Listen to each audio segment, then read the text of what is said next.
Veliki minus nape je, da posega v prostor. Ona se spušča dol v prostor na 2,10 m. Zdaj, če imaš malo večjega kuharja, više raslega, potem že imaš problem, da se že dotika nape.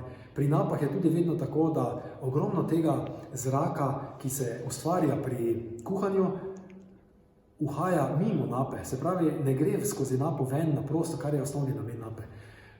In to je velik problem. Se pravi, to hkrati pomeni, da se vonjave začnejo širiti po kuhinji, tudi po objektu, tudi v restauracijo, tudi v jedilnico, hkrati pa tudi slovne obremenitve, se pravi, maščoba, dimi in vse ostalo gre zraven tega zraka in se začne mazati posoda, vse ostalo, okoliški prostori in okoliške stene se začnejo mazati.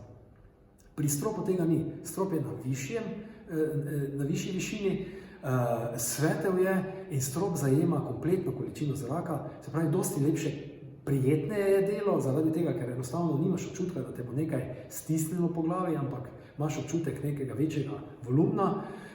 In še kaj je, zrak, ki se tukaj sprošča, ga bo strop vedno zajel.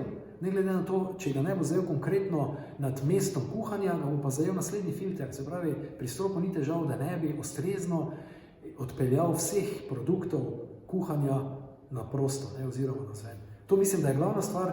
In še nekaj, pri stropu imaš tudi enakomerno razsvetljavo po kuhinjski površini. Mi vedno stremimo, da imamo 500 luksa na delovni površini. In ko imamo napo, v napi imamo sicer luči, ampak vse ostale sosednje luči, ki so okrog nape, pa že povzročajo padec senc na določene površine. In seveda to bi potem pomenilo, če bi hoteli imeti enakomerno osvetljenost, enormno količino razsvetljave, kar pa danes ni možno v kuhinji toliko te razsvetljave namestiti. Tako da iz tega naslova so stropovi zagotovo najboljši in boljši od nape. In še nekaj, barve so danes poleg okusa, poleg vonja in slika, ki se ustvari na krožniku, nekaj, kar dobro restauracijo dela boljše ali obratno.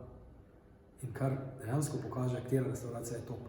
In tu se potem, ko imaš dobro osvetljenost, se pokaže kreativnost vsakega posameznega kuharja. Če pa tega nimaš, lahko mogoče kdaj narediš kaj narobe.